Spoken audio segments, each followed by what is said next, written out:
दोस्तों आज हम जानने वाले हैं कि रॉकेट क्या है और कैसे उड़ता है। जब भी हम रॉकेट शब्द सुनते हैं तो हमारे दिमाग में एक ऐसे व्हीकल की इमेज बनने लगती है जो पतला, लंबा और गोल होता है। हम रॉकेट को केवल अंतरिक्ष में जाने के लिए बना व्हीकल ही मानते हैं, लेकिन क्या आप जानते हैं रॉकेट का मतलब एक इंजन भी हो सकता है या कोई ऐसा व्हीकल जो इस रॉकेट इंजन का इस्तेमाल करता है। यह रॉकेट इंजन व्हीकल को आसमान में धकेलने का काम करता है। आज की इस वीडियो में हम जानने वाले हैं कि रॉकेट क्या है, यह कैसे उड़ता है, रॉकेट के उपयोग से संबंधित सवाल के जवाब जानेंगे। दोस्तों सबसे पहले जानते हैं कि रॉकेट क्या है। रॉकेट एक अंतरिक्ष वाहन या विशेष इंजन है जो वाहन को हवा में आगे बढ़ाने का काम करता है। रॉकेट या रॉकेट इंजन किसी वस्तु को आसमान की तरफ बढ़ाने के लिए जोर पैदा करता है, चाहे वो अंतरिक्ष यान हो जो पृथ्वी की परिक्रमा करेगा या कोई बोतल रॉकेट जो धमाके के साथ ऊपर फटेगा। दोस्तों अब हम जानते हैं कि रॉकेट काम कैसे करता है। दूसरे इंजन की तरह रॉकेट में भी ईंधन का दहन होता है। अधिकतर रॉकेट इस ईंधन को गर्म गैस में परिवर्तन करते हैं। गैस को पीछे से बाहर की तरफ धकेला जाता है और रॉकेट आगे की तरफ बढ़ता है। रॉकेट इंजन हवाई जहाज में इस्तेमाल होने वाले जेट इंजन से काफी अलग होते हैं।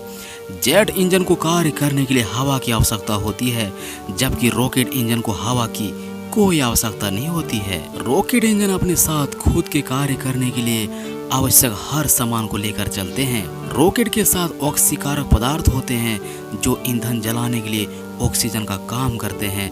रॉकेट में इस्तेमाल होने वाले ईंधन को ईंधन और ऑक्सीकारक जिन्हें प्रोपेलेंट्स कहा जाता है और ये ठोस या तरल अवस्था में होते हैं। रॉकेट इंजन हवा की गैर मौजूदगी में अंतरिक्ष में आसानी से काम कर सकता है। अब आप सोच रहे होंगे कि आखिर बिना हवा के ये रॉकेट इंजन कैसे उड़ लेते हैं, तो चलिए समझते हैं। अंतरिक्ष में रॉकेट एक वैज्ञानिक नियम के आधार पर काम करता है जिसे न्यूटन का गति का तीसरा नियम कहा जाता है। इसाक न्यूटन के गति के तीसरे नियम के अनुसार प्रत्येक क्रिया के लिए समान और विपरीत प्रक्रिया होती है। रॉकेट इंजन गर्म गैस को बाहर की तरफ धकेलता है, जिसे गैस का तेजी के साथ निकास होता है और यह निकास रॉकेट को खुद की विपरीत दिशा में धकेलता है। रॉकेट गैस की निकास को पीछे की तरफ धकेलता है।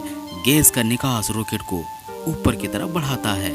दोस्तों अब हम जान लेते हैं रॉकेट लॉन्च के 2 चरण होते हैं। अंतरिक्ष के लिए बने बड़े रॉकेट कम से कम 2 चरणों में कार्य करते हैं। प्रत्येक चरण के लिए अलग अलग इंजन हो सकते हैं जिनकी संख्या भिन्न हो सकती है। जैसे स्पेस एक्स के फैल्कन 9 रॉकेट के पहले चरण में 9 इंजन शामिल है, जबकि नॉर्थरूप ग्रूमन के एंटारेस रॉकेट में 2 इंजन शामिल है। रॉकेट का पहला चरण रॉकेट को निचले वातावरण से बाहर निकालता है। इसके लिए कई बार साइड बूस्टर का भी इस्तेमाल किया जाता है।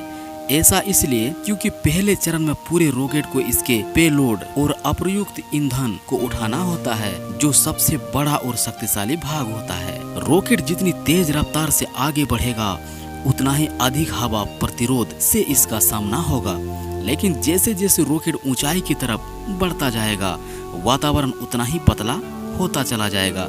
इसलिए इन दोनों तथ्यों के आधार पर लॉन्च के दौरान रॉकेट पर स्ट्रेस बढ़ेगा और कम हो जाएगा। सबसे अधिक स्ट्रेस जिस दबाव में होता है उसे मैक्स क्यू या मैक्सिमम डायनामिक प्रेशर कहा जाता है। स्पेस एक्स और फैल्कन 9 और United Launch Alliance Atlas B के लिए मैक्स क्यू लिफ्ट ऑफ के 80 से 90 सेकंड बाद 7 से 9 मील की ऊंचाई के बीच उत्पन्न होता है। जब पहला चरण अपने काम को पूरा कर लेता है तब रॉकेट पहले चरण वाले हिस्से को गिरा देता है और दूसरे चरण को इग्निट करता है।